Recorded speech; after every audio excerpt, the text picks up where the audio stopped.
வணக்கம். இன்றைக்கி முல்லை கிச்சனில் எங்கள் வீட்டு கிட்டுக்கு என்ன லஞ்ச் கொடுத்தோன்னு பார்க்கலாம் வாங்க. ஒரு 50 கிராம் அரிசி ஊற வச்சு அதையும் வடித்து நான் ஆற வச்சுருக்கேன். ரைஸ் நல்லா கொஞ்சம் நேரம் ஆற விட்டுடலாம், ஏன்னா கலக்கும் போது அப்போ தான் உடையாமல் இருக்கும். இன்றைக்கி என்ன லஞ்சுன்னு பார்த்திங்கன்னா, பீட்ரூட்டில் ரைஸ் செஞ்சு தரப்போகிறேன். இந்த ஒரு சின்ன வாணலியில் 1 ஸ்பூன் ஆயில் சேர்த்துட்டு கொஞ்சமாக கடுகு, கொஞ்சமாக சீரகம் ஆட் பண்ணிக்கிறேன். அது ஒரு 2 பிஞ்சு சேர்த்துக்கலாம். வாசனையாக நல்லாயிருக்கும். இதிலே நான் ஒரு பட்டை, 1 லவங்கம் அல்லது 2 லவங்கம் நம்ம ஆட் பண்ணிக்கலாங்க. காரத்துக்கு பார்த்திங்கன்னா நான் மிளகுத்தூள் தான் ஆட் பண்ண போகிறேன். வேணும்னா மிளகாய் ஆட் பண்ணிக்கோங்க, நம்ம விருப்பம்தான். இப்போ நம்ம கட் பண்ணி வச்சுக்கோங்க கொஞ்சமாக பீட்ரூட்டு, ஒரு சின்ன பவுல் அளவுக்கு நமக்கு தேவையான அளவு நம்ம ஆட் பண்ணிக்கலாம். ரொம்பவும் ரெடிஷ் ஆகிடும், அதனால் ஓரளவுக்கு லிமிட்டாக இருந்தால் நல்லாயிருக்கும். அந்த பொடியாக கட் பண்ணி வச்சுக்க பீட்ரூட் ஆட் பண்ணிட்டு அதுலேயே அதுக்கு தேவையான நான் உப்பையும் ஆட் பண்ணிடுறேன்.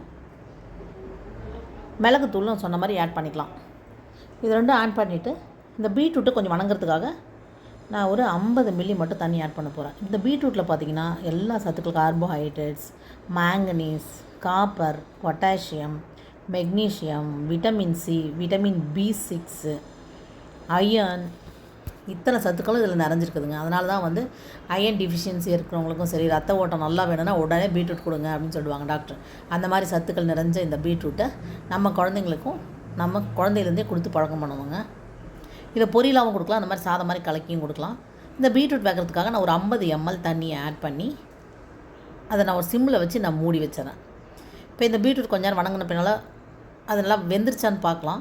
வேகலைன்னா இன்னும் ஒரு 5 நிமிஷம் கூட நம்ம சிம்மில் வச்சு விட்டுட்டு அது நல்லா வணங்கின பின்னாடி நல்லா இந்த தண்ணியெல்லாம் சுண்டி நமக்கு இந்த மாதிரி அனுப்பினாலும் நமக்கு ஆற வச்சுக்கிற சாதத்தை நமக்கு வேணுன்ற அளவுக்கு நம்ம இதில் போட்டு நம்ம கலக்கி எடுத்தால் நமக்கு பீட்ரூட் ரைஸ் ரெடி ஆகிடும். இதிலே நான் கொஞ்சமாக தேவையான அளவு கொத்தமல்லி தழை வேணும்னா அதையும் ஆட் பண்ணிக்கலாம். இப்போ பீட்ரூட் ரைஸ் கலக்கணுன்னு நல்லா ரெட்டிஷாக கிடச்சிச்சு. குழந்தைங்களுக்கும் நான் இன்றைக்கி பாரு உனக்கு நான் ரெட் கலரில் ரைஸ் செஞ்சு தந்திருக்கேன் அப்படின்ட்டு, இன்றைக்கி எல்லோ கலர், இன்றைக்கி க்ரீன் கலர், கொத்தமல்லி தழையோ புதினாவோ சேர்த்து செய்யும்போது க்ரீன் கலர் அப்படிமா சொல்லி நம்ம கொடுக்கும்போது அதுங்களுக்கும் ஒரு இன்ட்ரெஸ்ட்டாக சாப்பிட ஆரம்பிக்குங்க. நீங்களும் இதே மாதிரி ட்ரை பண்ணி பாருங்கள். இன்றைக்கி பாப்பாவுக்கு என்ன ஸ்நாக்ஸ்ன்னு பார்த்தீங்கன்னா கிரேப்ஸும் முந்திரியும் தான். பீட்ரூட் பார்த்திங்கன்னா எலும்பு வளர்ச்சிக்கு உதவும், பிரெயின் ஃபங்க்ஷனுக்கு ரொம்பவுமே சப்போர்ட் பண்ணுங்கள். அதுதாங்க குழந்தைங்களுக்கு வேணும். இதை நீங்களும் ட்ரை பண்ணி பாருங்கள். பிடிச்சிருந்தால் லைக் பண்ணுங்கள். தேங்க்ஸ் ஃபார் வாட்சிங். பாய்.